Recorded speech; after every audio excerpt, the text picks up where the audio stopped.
Hello. Okay. You should be able to hear me. Do you see the desktop? Does everything seem okay? Yep. Okay. Let me bring up a couple windows I need.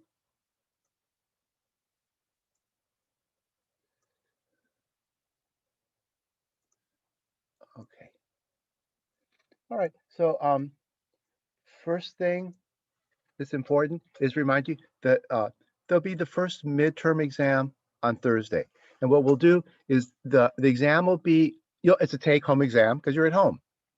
And you'll download it from Brightspace, uh, do the exam problems, and upload your solutions back to Brightspace. And the exam will be available right after class on Thursday, and then it'll be due like 11 o'clock in the evening on Thursday. So you have the whole rest of the day to do it. So we'll meet for class on Thursday, and if people have still more questions about the exam, like today, well, if anybody has questions about these review problems, we can talk about the review problems.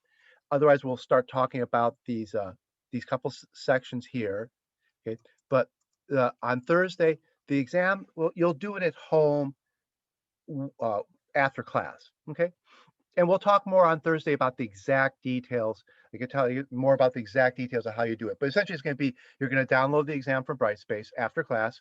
You'll have the whole rest of the day to do it, and it needs to be uploaded back to Brightspace by 11 o'clock Thursday evening. Okay, so that'll be the exam on Thursday. Anybody got any question about the exam? Yeah, someone in the chat just asked, can it be open book? Well, yeah, it's at home. Uh-huh. Yeah, it's at home. So you're supposed to work on it yourself. You can you'll be able to ask me questions during the exam. Like I'll answer questions by email during the exam, especially because every once in a while somebody is not sure about the wording of a problem or something like that. So if you have questions about the wording of problems, you can send me emails. And yeah, it's essentially open book. And I put this link here. I copied some little tables of information about Java from other websites. And like, if you extract that, things like methods in the string class. Here's another one, methods in the string class. Okay, little tables. Each one's a one-page table that reminds you about some things, uh, logic operators. So yeah, you can use references like this. Okay, some of these are not things we've talked about actually. I had this folder, and not all of these are things that we've talked about. Some of them are later in this chapter that we're doing right now. So not every single one of these is something we talked about, but the most important ones from you are the scanner methods and string methods. Okay, we've talked about scanner and string. Okay, so there's a summary of what we've done with scanner and with string. Okay, but yeah, so the exam is a take-home exam. You're supposed to work on it yourself. Each person should do their own exam. You shouldn't be communicating with people about the exam, but you'll have your book, and you can look at what's on the course website and things like that. Okay. Anybody other questions about the exam?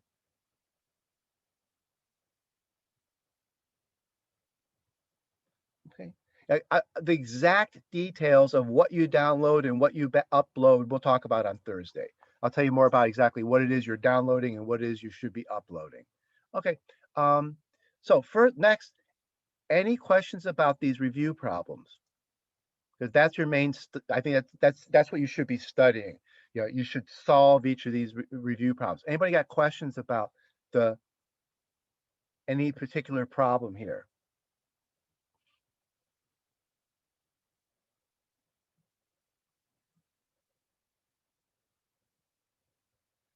Any questions? Can we like go over the whole thing just to make sure we have everything right? Is that okay? I'm not sure what you mean by go over the whole thing. There's 20 problems there. Let me tell you a couple that I was confused about. Say again? Give me 1 second. I'm gonna go over them and I'm gonna see which ones I was confused about. Yeah. Ask about specific problems. I mean, Okay, yeah. Like I say, I sounds good. won't give you a solution set to all the problems because I don't want Okay. people to just memorize them. So I don't even have one written up. I didn't even write up a solution to all of them. But if you ask specific questions about specific problems, I'm perfectly happy to answer them. One thing I want to point out, I think one kind of problem I think is important is that a couple of these problems ask you to draw pictures. See, draw a memory diagram. That's what Java Visualizer does for us, and you should be able to draw the pictures that look like what Java Visualizer does. Okay, so here's another one. Draw a Java memory diagram. Okay, and are you able to go over 13? 13? Yeah. Okay, so now I can't put this one in the Java Visualizer because it's turtle code, but I can take that code and put it in Dr. Java. Okay, so if I copy, so I can just copy and paste this into Dr. Java. Now, to make it in Dr. Java, I have to create a little test program. So I have to say something like class test public static void main. I need something to put the code in. The Java Visualizer gives you this little thing. That's one of the nice things about the Java Visualizer. It gives you the little piece of code you need to stick code in. So I need this to put my code in. Okay, so I'm going to put my code inside here. Okay, and should compile. See, I have to save it. I'll save it on my desktop. Okay, and I can run it. Okay, doesn't really do anything. But the question is, what does a picture of Java look? What would be the equivalent picture that the Java Visualizer is drawing for this? Okay, all right. So if I want to draw a picture, I can bring up Paint to draw a picture. Okay. Okay. So here's what the Java Visualizer does. There's a variable. So on the left side of the picture, there will be a box for a variable. So I've got this box that's a world variable called W. So I got a variable W. Okay, and then it creates a world object. Okay, so I have a world object over here. Okay, and the equal sign says that this variable points at that object. So over here, I can just make it a arrow pointing there. Okay, that's what the visualizer would do. It would show you the variable on the left, the object on the right, and the fact that there's an arrow from there to there. Okay. Okay. Now, what's the next line of code do? Next line of code creates a turtle variable named Bob. So I get another little box on the left, which is a variable box. Okay, and it's named Bob. Okay, the right-hand side is creating a turtle object. Okay, so I get a turtle object over here. So like in the Java Visualizer, I would see another object over here, a turtle object this time. Okay, and Bob points at the turtle object. Okay, now here's the part where things change a little bit. The left side says I have an Alice variable. So that goes over on the side with variables. So I have an Alice variable.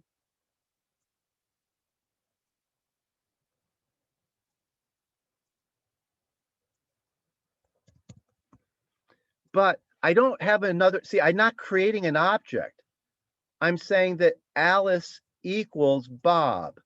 That means that you take whatever's in Bob, you copied into Alice. But what's in Bob is this arrow to this turtle over here. So Alice is another name for that same turtle. So we essentially, this is how the visualizer would show. We're copying this arrow in from that variable to that variable. So we're copying what's in Bob into Alice. That makes Alice another name for this turtle. Now notice that this turtle shouldn't be called the turtle Bob. He's actually the turtle Bob and is also the turtle Alice. Okay, that's why we keep separating the variables from the objects, because the objects are just the variables are names for the objects. Bob is not really a turtle. Bob is a name for a turtle. And it makes a difference because Alice isn't a turtle. Alice is a name for a turtle. And Bob and Alice are names for the same turtle. There's really only one turtle, even though there's two names. Okay. Then the next line says that there's another turtle object and another turtle variable named Jane. So that creates a variable over here that is called Jane. There's a Jane variable. This says that there's a new object. Okay, so that means over on the right hand side, I would draw an object. It's a turtle object. Usually when we draw a box, we just draw a box to represent an object because there's stuff inside of these things. And later on, we'll put more emphasis about what's inside of the world object or what's inside of the turtle object. So we draw a box to represent the fact that their objects hold things. They hold data. Right now, we're not saying too much about what the data is. Remember what we said, the data inside of a turtle would be his X position, and it would be his Y position, and there would be information about where his heading is. Is he heading east, north, south, east, or west? His size, how big the turtle is, what color the turtle is. So that kind of information, each turtle carries that information inside of him. You don't need to put that in these pictures. Okay, these pictures right now, these pictures just need to show the idea of the variable. Like even the Java visualizer doesn't always show you what's inside of the objects. Okay, now Jane is a name for the turtle object we just drew, so we'll draw that as an arrow. Jane refers to that turtle. Okay, and then now we do the same thing here with Joe that we did with Alice. Joe is a turtle variable. So Joe's a turtle variable. But what we do is we copy what's in Alice into Joe. So Joe is equal to Alice. Alice is an arrow from here to here. So Joe, we copy that arrow into here, and Joe becomes another name, a third name for that object. Okay, so we've got two objects, one with three names and one object with one name. Okay, so that's what the problem was. That's the answer. Notice the program didn't actually really do anything. When you run the program, you don't even see, I mean, you can see that there's actually two turtles there, one's on top of the other. Because the two turtles weren't moved, there's actually two turtles there sitting at they start off at the center of the screen. So since neither turtle got moved, they're both just sitting there right on top of each other. So, but all we did was created the turtles and give them multiple names. Like if you play around, if you like here, you can verify that this picture is the right picture by doing the following. Okay. Tell Bob to go forward. Okay. So Bob dot forward.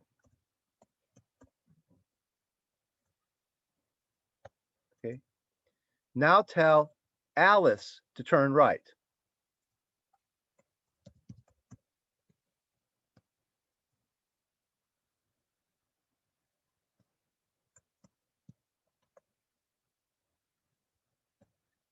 Now tell Joe to go forward.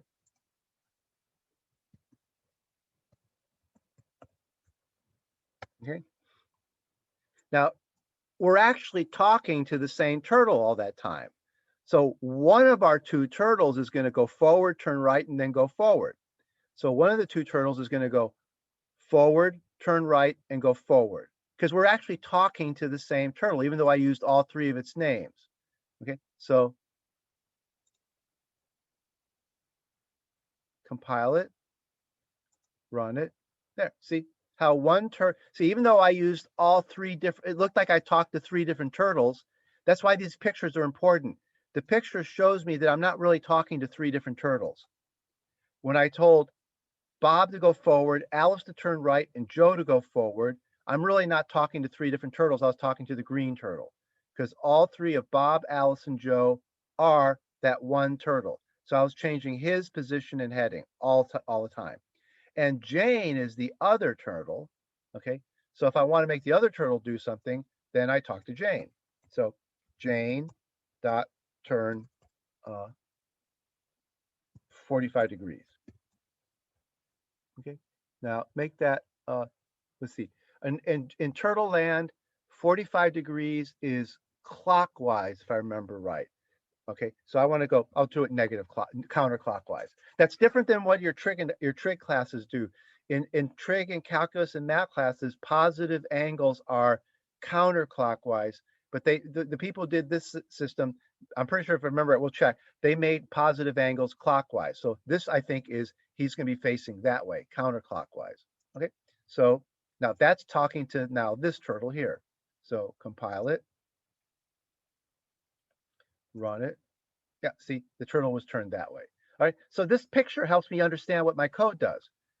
3 names for 1 turtle. So, and I can use the 3 different names interchangeably. I'm always talking to that turtle. I only have 2 turtles, but you got to be careful. One, you don't count the word turtle here. I don't have 4 turtles. You count the new turtles.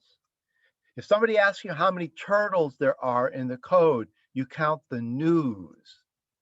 Okay, that tells you how many turtles there are, how many turtle objects there are. If you want to know how many turtle names there are, you count the turtles on the left of the equal signs. So there's 4 names for 2 turtle objects.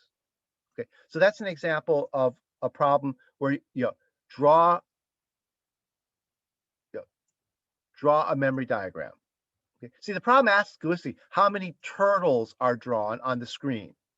Yeah, how many turtles are drawn on the screen is how many turtle objects there are. You only draw turtle objects for the act. You only draw turtles on the screen for the turtle objects. So that's, so the answer is not Bob, Alice, Jane, and Joe. The answer is this turtle here and this turtle here. One of them has 3 names and one of them has 1 name. Okay. Okay. So be prepared to draw pictures like this. Okay. So part of the exam is asking you to be able to draw a picture like this. Then you can use paint. Paint is a good way. And then you can take these and if your exam will be either like a Word document or a Google Doc, and you can paste these things into an exam document. Okay, so this was problem 13, so I can save this as problem 13 on my desktop. Okay. Yeah. So you can even draw directly in Word. Word has got, I think Word may actually have you may be able to draw simple pictures like this directly in Word, or you can create a picture like this and copy and paste it into Word. Or if the code can be done with the Java visualizer, you can take a screenshot of the Java visualizer. Okay. If turtle code can't be done in the Java visualizer, but if the problem is asking you to draw a picture of code using the Java visualizer, you can type the code in the Java visualizer and take a screenshot of the picture it draws. And then you'll ask, and then there'll almost always be some questions along with the picture. So then you'd have to answer the questions, but you can draw the picture yourself, or if you can use Java visualizer to draw the picture and take a screenshot of it. Unfortunately, turtle code, there is no visualizer for turtle code.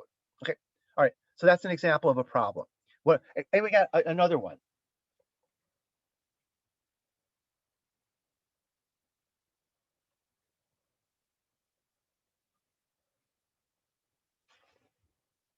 Any other specific one?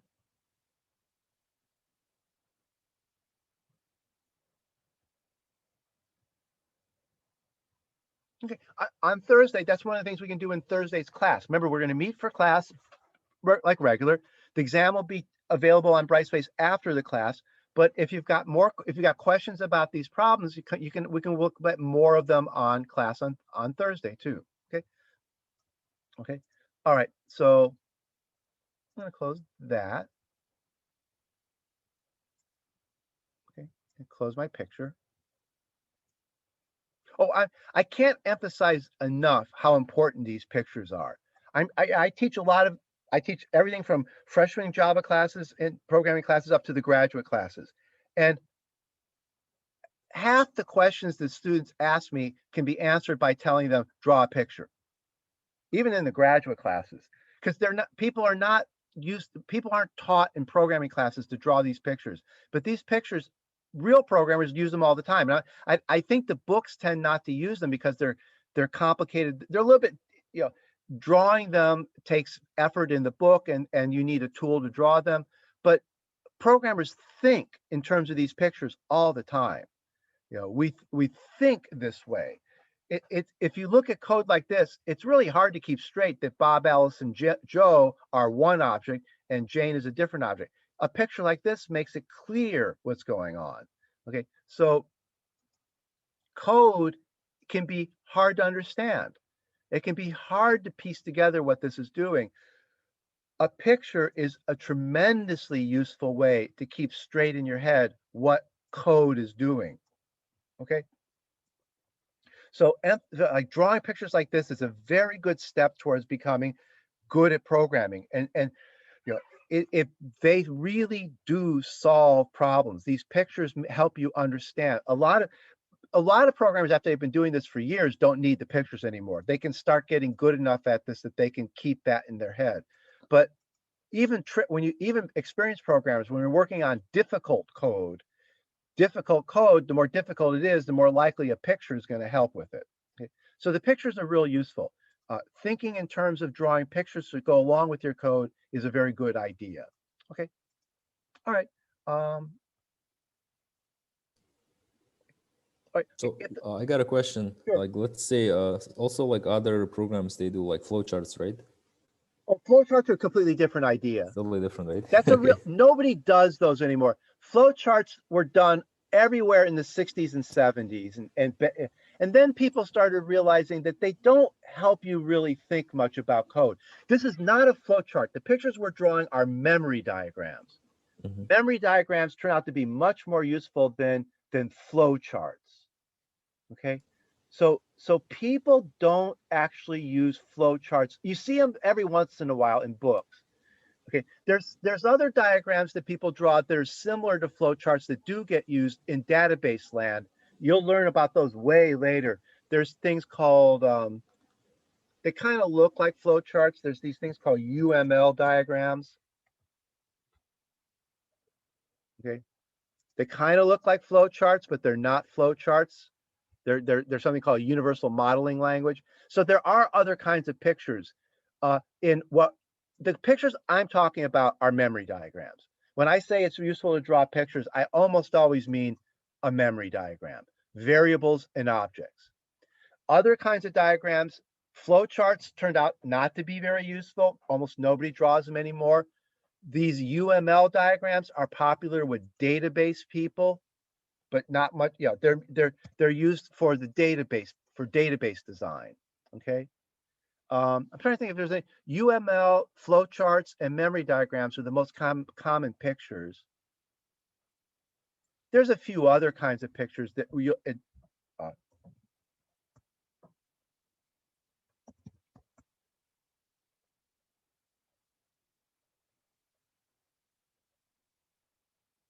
um,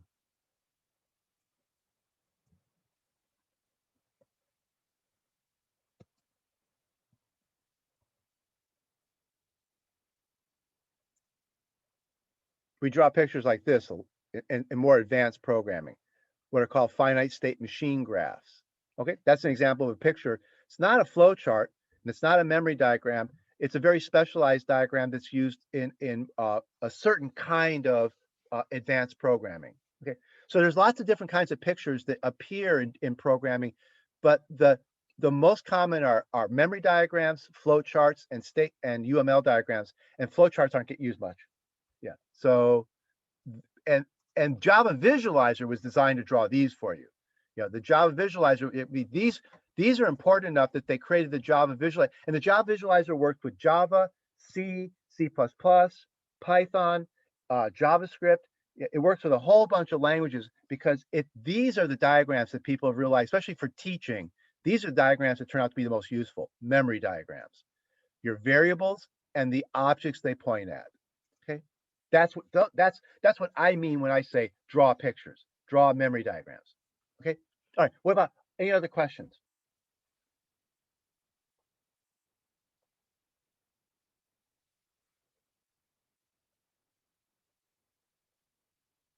Okay.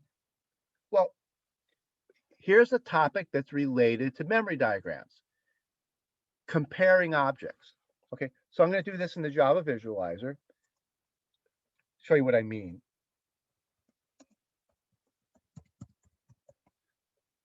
Okay. The Java has, okay, if I go to my little box, I have these tables here.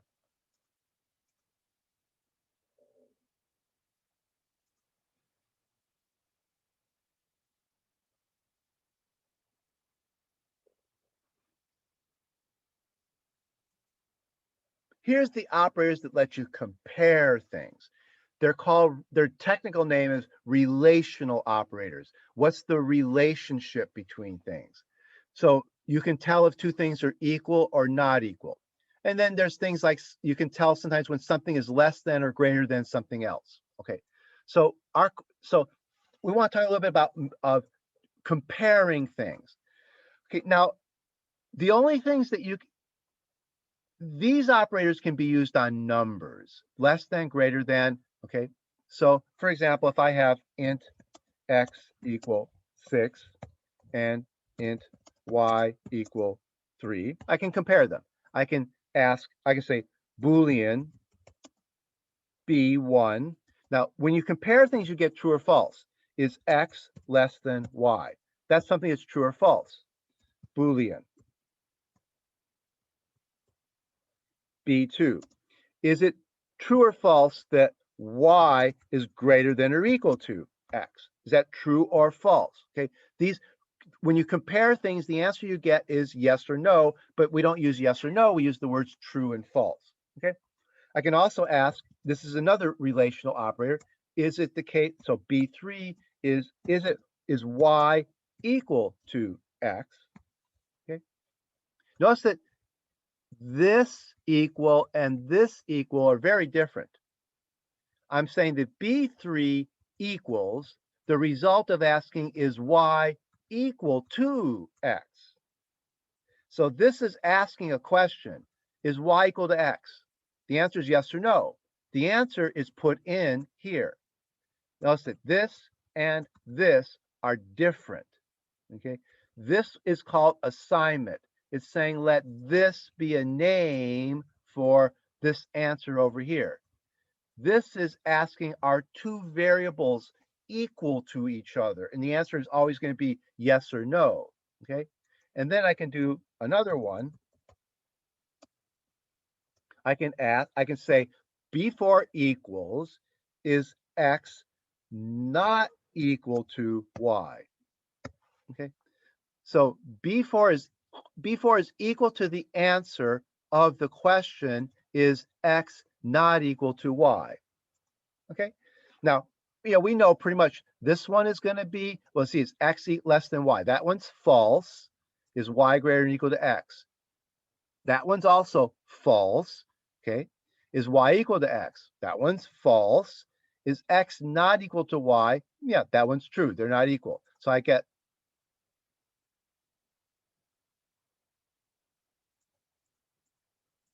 false, false, false, true. Okay, that's pretty simple. Okay, so there's examples of comparing things. Okay, now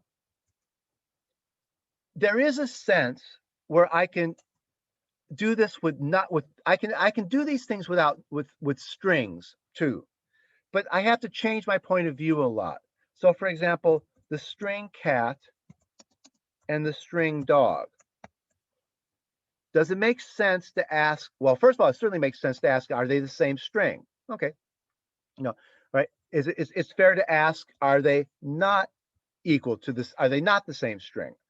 Are they the same string? Are they not the same string? Yeah, you can ask those, except that this is the wrong way to do it. That's not the right way to ask if they're the same string or not. Strings are different than numbers, so we actually do these relational operators on them differently, and that's one of the things what we're really getting at.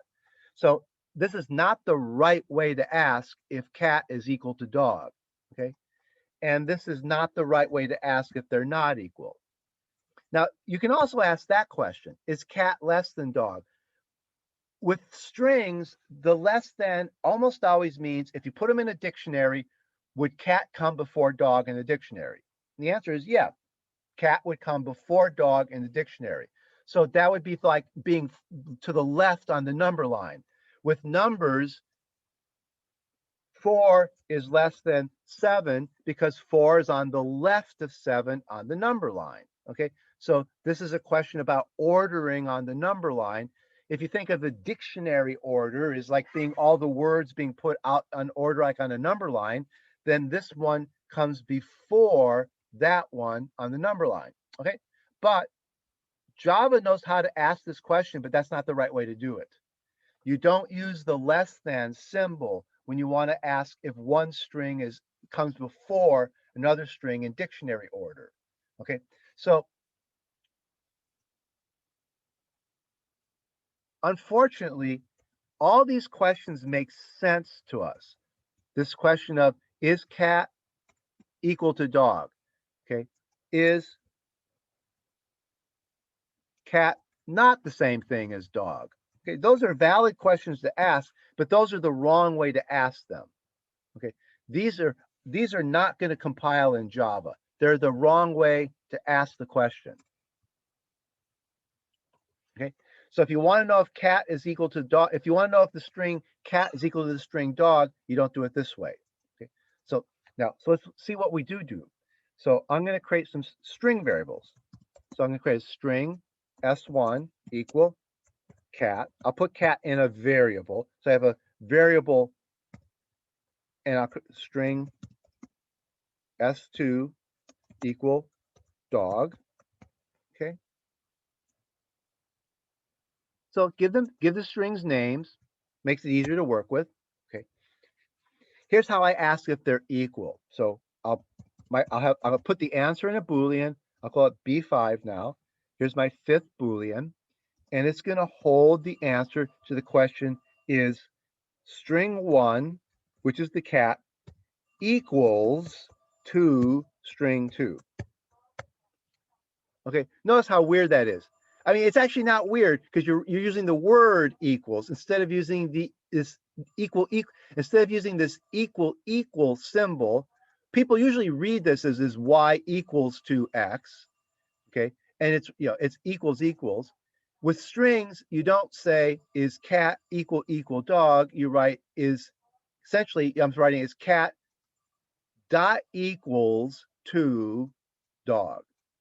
Okay, so let's check this.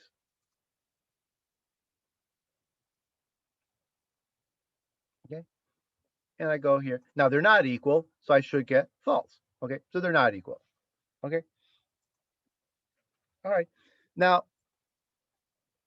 unfortunately, in Java, okay, let me do something else here. Okay, let me create another string variable. Here's S3. Now I'm going to type this a funny way.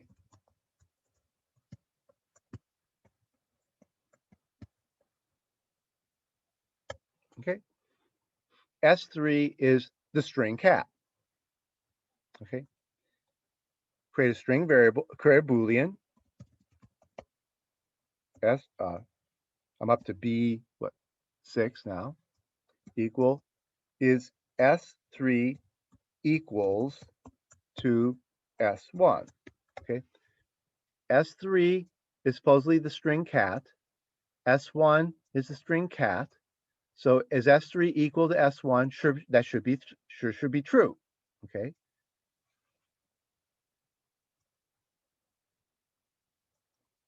Now Java actually lets me do the following.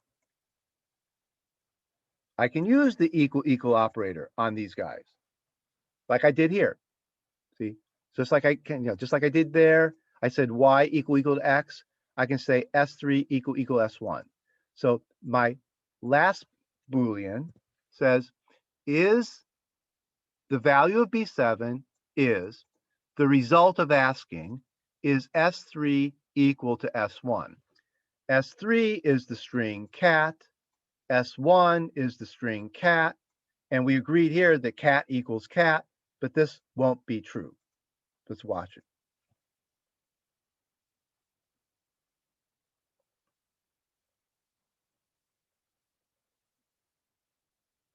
See how B7 was false. Okay. And there's something really weird going on here. S3 is cat. S1 is cat. I asked, is S3 equal to S1? And I got false. Okay. What's going on here is that this is really, the memory diagram here is not quite the right memory diagram. The visualizer with strings takes a little shortcut. We've mentioned this a couple times before.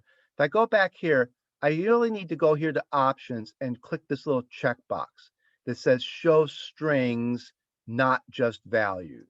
Okay. So I need to check that checkbox. I think they made a big mistake doing this. Okay, but they chose to draw strings in a way that's not quite right. And if you want them drawn the right way, you have to check this checkbox. Okay, now if I visualize it, I'll see a slightly different picture. Okay. Okay, S1, see, a string is an object. So S1 is an object variable, and cat is the object. So S1 holds an arrow to the cat object. That's like what pictures we drew a little while ago. Okay, so strings are like turtles. Strings are like turtles. The string variable points at the turtle object. So the string variable would be this half of the picture. See, the string variable is on this half of the picture. The string object's over here. Just like turtle, I drew the turtle variables on this half of the picture with the arrow pointing to the turtle objects. Numbers are not like turtles, or numbers are not objects. So a number is inside its variable. There is no 6 object. There's no 3 object in Java. In the language Python, there is. In the language Python, 6 is an object. It sits over here, and X would point at the 6 object. Same with 3. The Python language doesn't work like the Java programming language. It has number objects. Java has string objects, but it does not have number objects. So 6 sits in its variable, but the string doesn't sit in its variable. What sits in the variable is a pointer to the string. Okay. Now, here's my other string, dog. Okay. Now I ask, is cat equal to dog? I get false.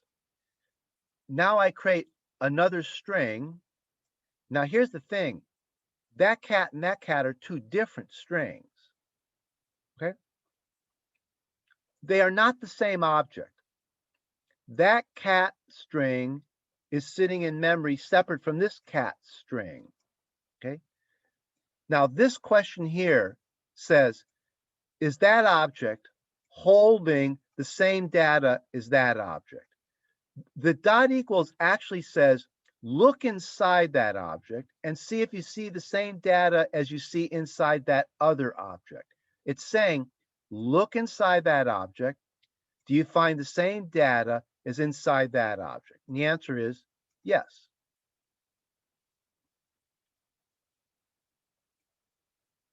Let's see, we were at,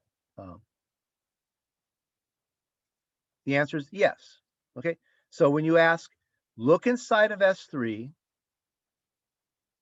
and compare it to what's inside of S1, you see CAT. Now, what does this line of code do? This line of code says, look at the arrows. Do you have the same arrow in S3 that you have in S1? This thing actually acts on, when you use this symbol on reference variables, it asks, is the arrow in S3 equal to the arrow in S1? The arrow in S3 points this way. The arrow in S1 points this way. The arrow in S3 points this way. They're not the same arrow. So you get false, which is confusing because you think you're comparing the strings, but you're not. You're comparing the arrows. And this is why the diagrams help, because if you don't realize that there's a picture with this code, you'll be puzzled like you wouldn't believe to figure out why S3 is not equal to S1 when S3 is equal to S1. Okay, S3 equals S1, true. S3 equals S1, false. What's the answer? Well, this symbol says look inside the objects. This symbol says look at the arrows and compare the arrows. Okay. Now, to make things even more confusing, I'm going to do another variable. String S4. I'm on my fourth string name. And I'm going to make this equal to S1. Oh, I'm sorry. I'm going to make this equal to cat. Okay. Notice I created a string cat here. He's called S1. And a string cat here is called S3. And a string cat here, he's called S4. Okay. Boolean B8 equal, the result of asking is S4 equal to S3.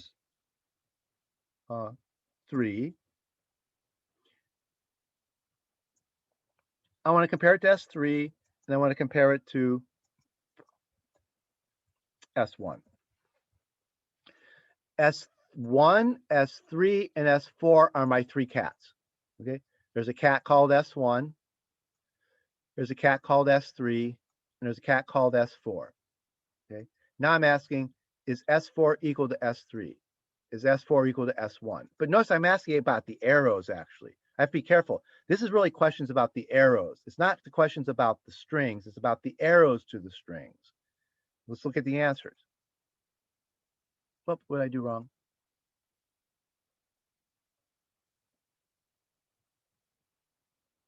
What did I do? Did anybody see? Oh, I didn't. I have to rename this. I'm sorry. This one should be B9. I need it's my ninth Boolean. Okay, right. Let's get down there to that code. Okay. Okay, here's my second cat. Okay, here's the question about does cat equal cat, which is true. Does S3 equal S1? That's false. S3 points this way, S1 points that way. They don't point to the same thing. So S3 equal S1 is false. Now I create another cat.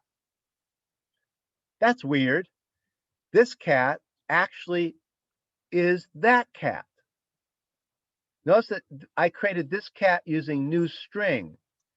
If you use new string, you get a separate cat string. If you just say cat, Java recycles the previous cat.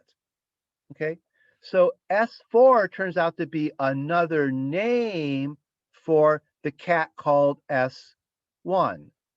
So S1 and S4 point to the same cat. If it wasn't for these pictures, I would never know this stuff. See, I would never know that that was what was going on. But now when I compare arrows, S4 and S3, S4 points this way, S3 points that way. They don't point to the same place. So that is a false comparison. But S4 equal to S1, S4 points to there, S1 points to there. They actually point to the same place, so that one was true. So S4 equals S1, but S4 doesn't equal S3. Why? Because this compares arrows, and I see from the picture that that arrow points to where that arrow points, but they don't point to where S3 points. But they are all pointing to objects holding the same data. If I use the equals, not the equals, if I use the equals, okay,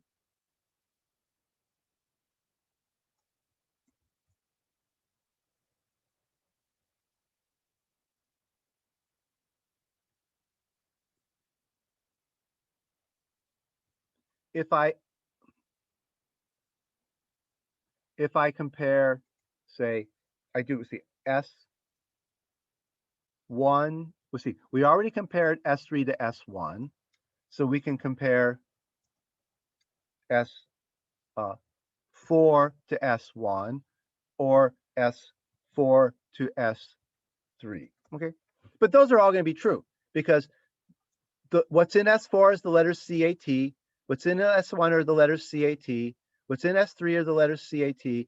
This asks, look inside that object, follow the arrow to the object, look inside the object.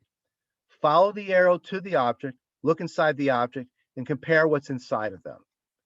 Follow the arrow to the object, follow the arrow to the object, look at what's inside of them. Now here, S4 and S3 actually point to the same object, but S4 and S1 point to different objects. But this asks for what's inside of the objects, okay?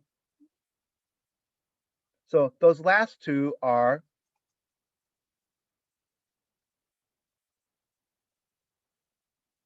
that's going to be true, and that's going to be true.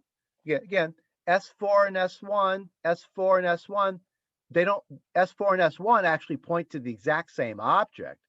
Okay, so S4 and S1 were actually equal to each other. Okay, but S4 and S, now remember, S4 and S3 here gave us false. That's B8. See, S4 equal S3, B8 is false. But S4 dot equals S3, B11 is true. B8 asked, what are you pointing at? What direction are you pointing in? This is asking, what direction are you pointing in? What direction are you pointing in? Compare the arrows. Are they pointing to the same place? The answer is no.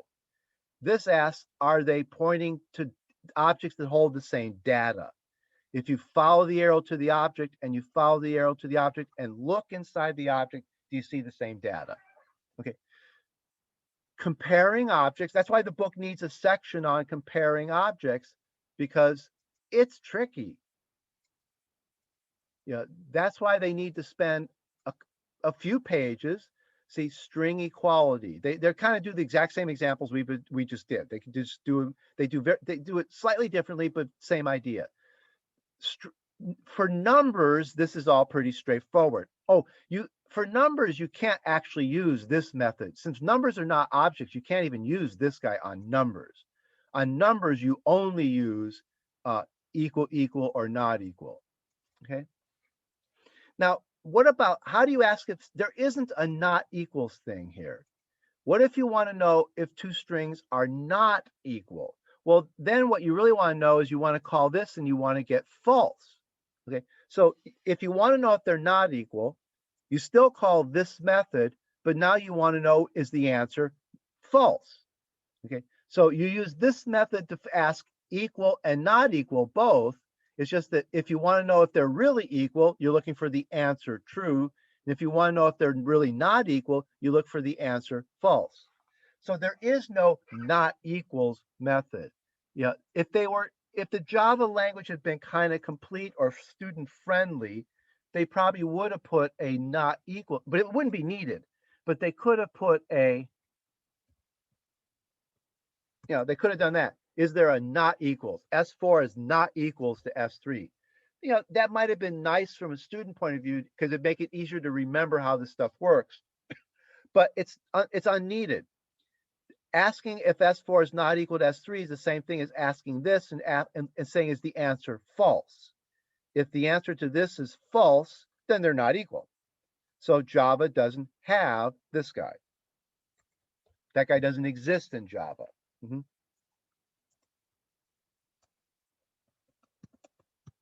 There is no not equals. But then why did they do this one? Well, this one was just so easy to use, they decided to put it in there. Though you could do the same thing. You could have eliminated this one and said, use that one, but you want to know when is the answer false instead of when is the answer true. When the answer here is true, they're equal. When the answer here is false, they're not equal. So this one is redundant, but they thought that was worth having both. So then why didn't they put that in the language? I don't know. They probably should have. If they were willing to put this one and this one in there, why not have this one and this one? It would have been more student friendly when you're learning the language. But most programmers would realize, actually a lot of programmers don't use this one very much because it's actually redundant with that one. You could eliminate this one from the language and it wouldn't hurt you. You just have to know that when you want to know, are they not equal? You want to know when this thing returns false. If this one's false, they're not equal. Okay, but so Java gives us this and it doesn't give us that. But again, this is looking inside of the object. It's saying, follow the arrow to the object, follow the arrow to the object, and look inside. that's what this one should also do if it was there. It would look inside that object and look inside that object. Now, another level of complexity is the way Java creates strings. If you create a string this way and you use the same string, that's the same string. That's cat is equal to this cat. If you use this symbol here, new string, that's the same way I created turtles. Remember, the only way to create a turtle is to say new turtle.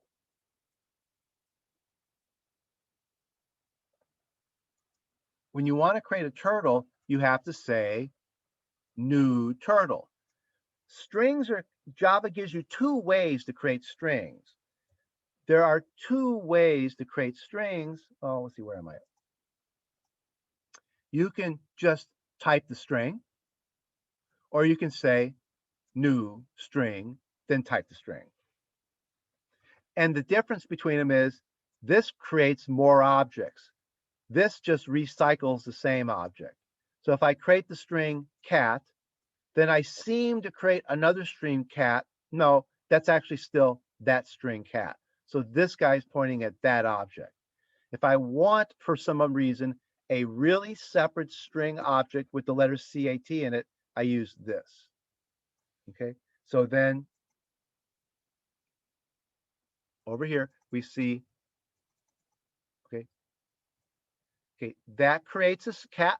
That creates a cat string. That creates a dog string, and then this one creates another cat string. Okay, but when I get down, when I get here, S4 recycle the previous cat string. Okay, when you just type a string like this, it's repeating. If it repeats the string, it just reuses the same object. If for some reason you really want, and it's usually you don't need it, but if you really do want a different string object with the letters CAT in it, you use new. Okay, so every time you use new, you get a different object. Now that's the only way to create turtles. There is no other way to create a turtle object than to say new turtle. Strings are the only thing in Java that have these two ways of creating them. There's a shortcut way for creating strings and a long way to create strings. Almost all programmers use the shortcut way, and they're perfectly satisfied if that cat is the same as that cat. It usually doesn't matter. You don't need them. You rarely need them to be separate cat strings. But if you do want a separate cat string, then you do this. So there's so many layers of things to remember here. There's two ways to create strings, using that and using that. If you create strings this way, strings get recycled. If you create strings this way, they don't get recycled. If you want to compare what's inside strings, use equals. If you want to compare the actual arrow between strings, use equal, but that's very rare. It's very rare that you want to compare the arrows. You almost, you kind of make a rule that's saying if you're comparing arrows, you're probably doing something wrong. If you think you need to know whether the arrow in S4 is equal to the arrow in S1, you're probably not thinking right. You probably made some kind of mistake in the way you're writing your code. Java was designed so that you really don't ever compare arrows. It's very rare that you would ever do that.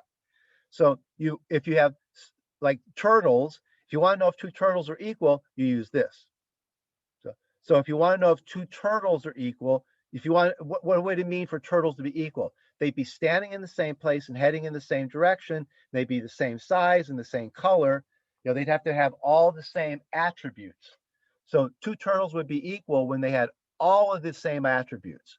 Okay, but that's different than saying, is Alice equal to Bob? Alice and Bob are literally the same turtle. Alice and Bob are just two names for the same turtle. If I ask, is Alice equal Bob, that's just not very useful. They actually, they're just the same turtle object. But if I wanted to know if this turtle and this turtle were standing in the same place, heading in the same direction, were the same size and the same color, then I could ask if this turtle equals. So then I could ask, is Bob dot equals to Jane? Okay. That's, you know, when you want to ask questions about whether two turtles are equal or not, you use the equals. This should only be used with numbers. So another way to put it is, if you're doing equals, you should ask yourself, am I comparing numbers? If you're not comparing numbers, you shouldn't be using equals. Okay? If you're comparing numbers, then you use equals. Okay? If you're not comparing numbers, you should be probably using equals. Okay? Now, remember, numbers can be compared this way too, less than and greater than. And I said that it makes sense to ask this question, but we're not going to do that for a while. Comparing strings to ask, is cat come before dog in the dictionary? It's not in the book yet. So I'm not going to, we'll talk later. It's not in this section on comparing objects. They don't talk about the dictionary ordering of strings yet. Okay. So later on, we'll see how to ask if one string comes before another string in the dictionary. Okay. What we call the dictionary ordering. That would be like asking, that's like asking this question. Unfortunately, you can't do this. Just doesn't work. This won't compile. Okay. Okay. If I go down here, if I go like here, Boolean, I'm up to B12. I'm up to the 12th Boolean. Actually, is S1 less than S2? Okay. S1 is my cat. S2 is my dog. And I can ask, is S1? Now, I'm really comparing arrows here. That's the arrow that points to cat. That's the arrow that points to dog.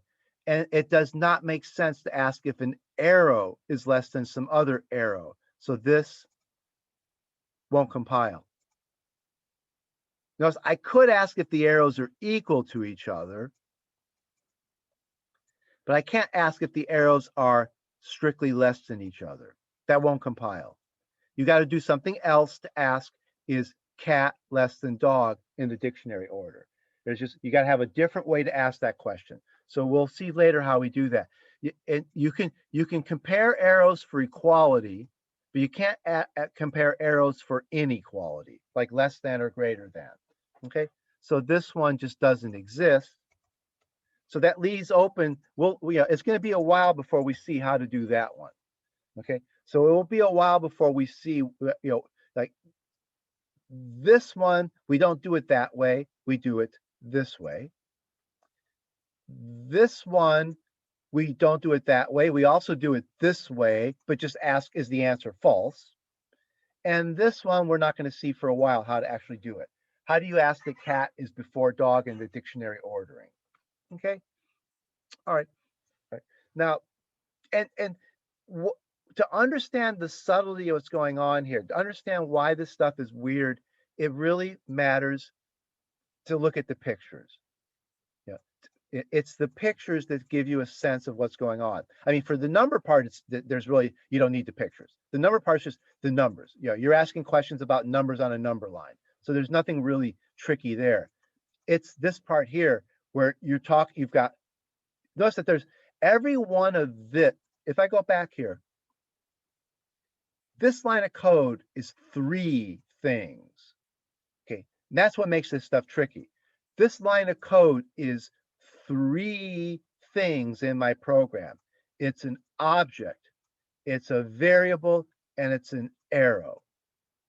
So there's 3 things in there: the object, the variable, and the arrow. And as you learn more about programming, you'll see that those 3 things, they come up in Java, they come up in Python, they come up in C and C++. There's really 3 things going on here: the object, the reference variable, and the arrow. I'm using the word arrow. In other languages, you'll use different terms. You'll say the address of the object or the reference to the object. Okay, but there's really 3 things going on here. There's the object, there's the variable, and there's the arrow from the variable to the object. And then you see that here. That's why there's 3 things here. There's one thing, there's another thing, there's another thing. See, there's 3. Notice that this line of code is just 2 things. It's the box called X with the number in it. So there's really, to me, that's only two things.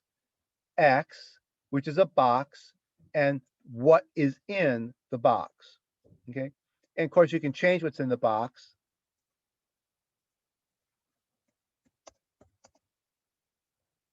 Okay. That changes what's in the box.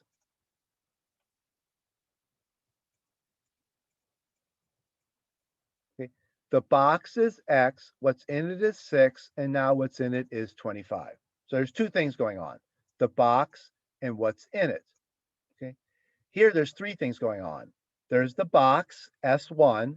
What's in it is this arrow, and then there's what the arrow points at, the cat.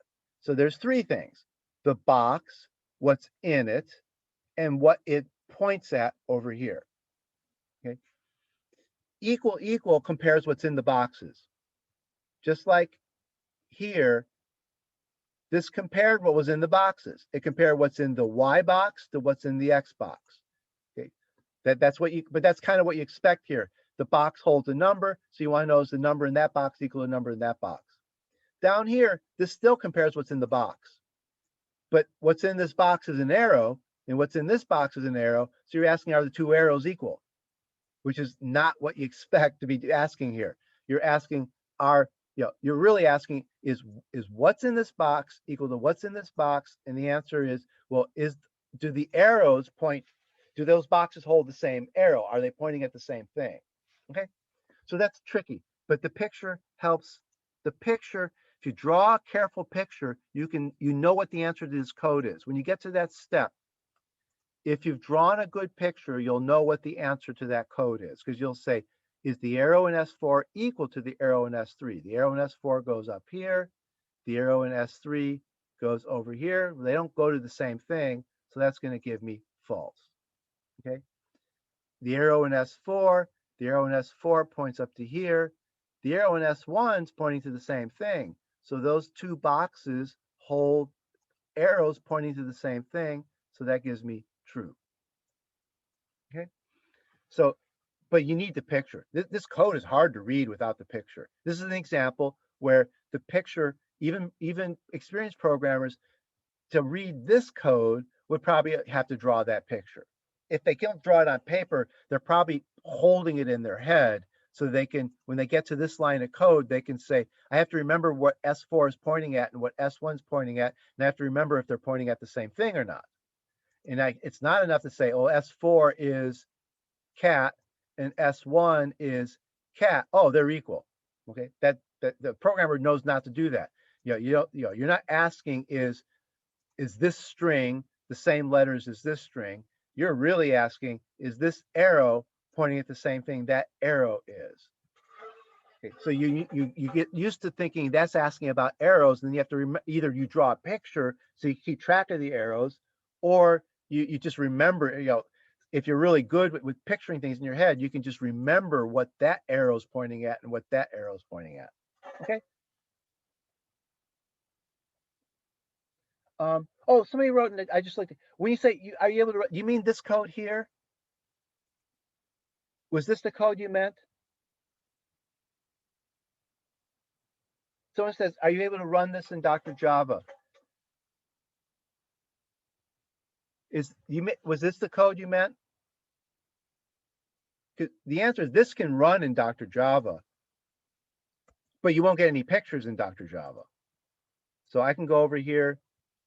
See, I think I have Dr. Java. Do I have Dr. Java running? No.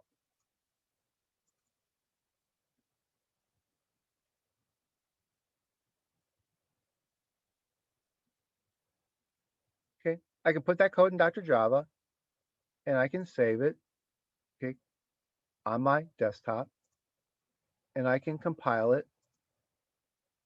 Trouble is, if I run it, I don't see anything, because it doesn't print anything. I don't see what's happening in Dr. Java's memory. Dr. Java doesn't draw me pictures of its memory. Now, later on, we'll see that Dr. Java will draw memory diagrams for you, but they're not easy to use. Dr. Java does have, it's got this thing called the debugger, but boy, is it hard to use compared to the Java visualizer. So you can get pictures like the Java visualizer in Dr. Java, but they're actually they're not pictures like the Java visualizer because they're much harder to read and much harder to use. But this thing called the debugger in Dr. Java is the closest thing in Dr. Java to the visualizer. But later on, we'll see a little bit about using it. It's way harder to use than the visualizer. Okay, it doesn't draw nice pictures. So it's got much of the information that's in the visualizers in the debugger, but even the debugger over here doesn't draw nice pictures like this. Okay, yeah, if you work hard enough, you can get a lot out of the Dr. Java debugger, but you still won't get a nice picture like this one. Okay, the code will certainly run in the visualizer because it's just plain old Java code. Okay, so it's straightforward Java code, but the disadvantage is, we don't see it run. The visualizer lets us watch it run. So we, remember, when I use the visualizer, I don't have to step through the code. If I just want to know what the final result is, like Dr. Java just runs your program in an instant. If I just click on last, it runs my program in an instant, and I can see all the results. So that's real useful. It's useful to know that you just click on last, and your whole program just runs. But then you can go back to the beginning, and if you want, you can step through the program, which is also real useful at times. And you can go back and forth. You can unstep and step forward. Dr. Java, for example, cannot do backward steps. Dr. Java has a forward stepping system, does not have a backward stepping system. That's another advantage to the visualizer. It draws great pictures and it lets you go forwards and backwards. Okay. And again, like I say, you can always go to the end and just see what the answer is, which is essentially what Dr. Java usually does. It runs your program in an instant and you're at the end almost right away. Okay. Dr. Java can do the stepping. It can kind of draw the picture. It can do the stepping. It can kind of draw a picture, but not very well. And it cannot go backwards. Okay, so it's got stepping forwards, limited sense of a picture, and no sense of going backwards. Okay, that's the debugger in, if later on when we use it, now we'll see the debug. I don't want to use it now because it really is hard to use. For example, the visualizer shows you all your variables automatically. In Dr. Java, you have to say, you have to go over here and say, show me X. Okay, and then you have to put a breakpoint in your program, if I can remember how to do that. You have to put a breakpoint, then you have to start.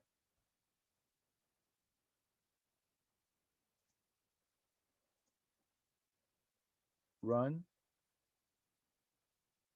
Okay. There's X. There's step.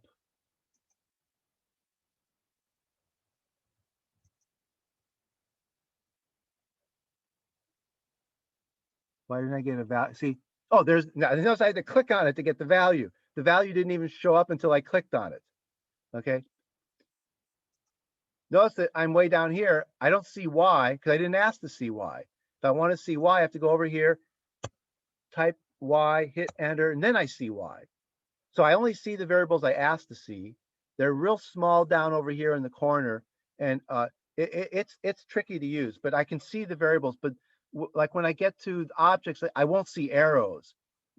I'll see different. It'll draw different kinds of pictures over here. It doesn't show you this kind of nice arrow sets over here. Okay, so it's the visualizer can kind of do. I'm sorry, the Dr. Java can do some of what the visualizer does, but it's much harder to use. This is actually what programmers call a debugger. This has been around for years and years and years. The visualizer, the people who came up with what they essentially did was find a way to make debuggers look nice. The visualizer people took the idea of a debugger and made it look great, and we got this now. Okay, all right. Okay, so now let's quit Dr. Java.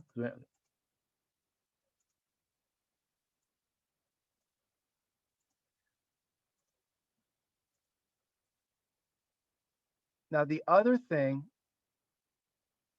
was this thing here, compound Boolean expressions. Okay. Compound Boolean expressions are when you use the words and or. Okay. So that's, let me open another Java visualizer page.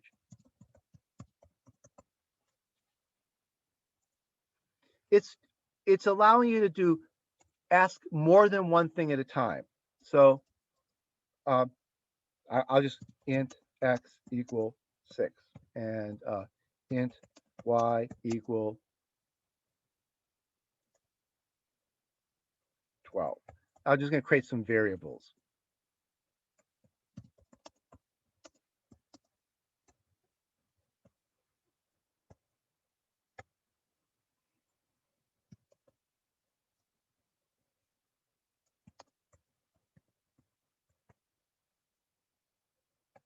Okay, so now I can ask Boolean questions about these variables. Okay, so Boolean, here's my first question. Is x greater than y and s1.length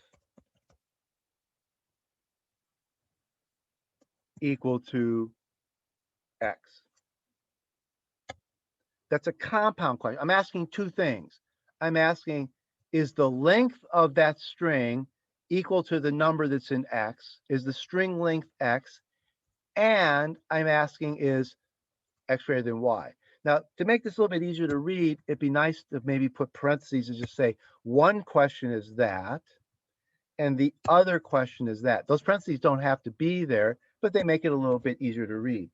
I'm asking two things, and means this thing is true if this is true and that is true. Okay. I could also ask a version of this question with or. So I could put an or here. Now, this is read and this is read or, which is really weird. Why they didn't just use the words and or. In some programming languages, you do write and there, and you do write or there, okay? But not in Java or C++ or JavaScript. They did for years ago, for some reason. I mean, the and is at least as an ampersand, which is a symbol. Like that's the symbol for and in lots of English usage. But this is double ampersand, okay? And then vertical bar for or doesn't really come up in any kind of English usage. So it's double ampersand for and double bar for or. Now, this is asking, is x greater than y or is this? Okay, so Boolean 2 is true if one of these is true. If that's true, that's enough to make this thing true. If this is true, that's enough to make this one true. And if they're both true, this one's still going to be true. Over here, to make this one true, you need that one true. You also need that one true. If either of these is false, that one or that one is false, then the compound one is false. Okay. Here's another thing you could do. I could do the following. Boolean B3 is the opposite of whatever is the opposite of. I'll do this one. B3 is not S1 equal to X. S1.length equal to X. So this is saying it's not the case that these guys have the same length. So if this one's true, this one's false. If this one's false, this one's true. This one says whatever this is, I take the opposite of it and put it in over here. Okay. So these are referred to as compound Boolean expressions. We're building up more complicated Boolean expressions out of and, or, and not. Okay.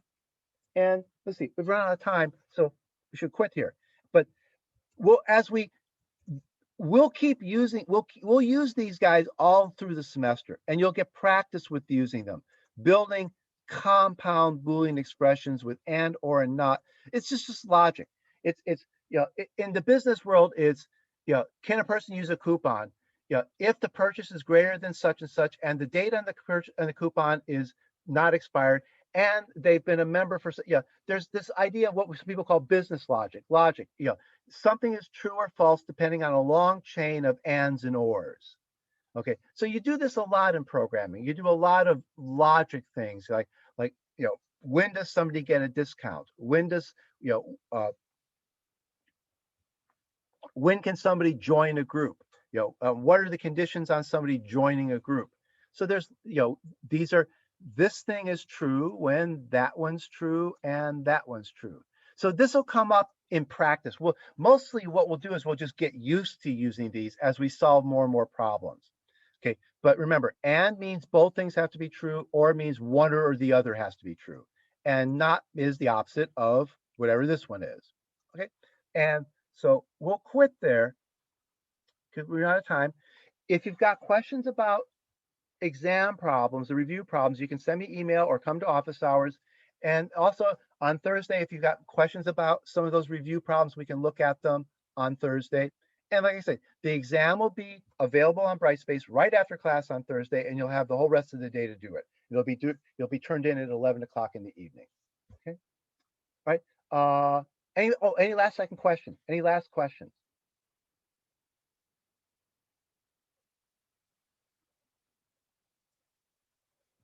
No? Okay. Then we'll meet again.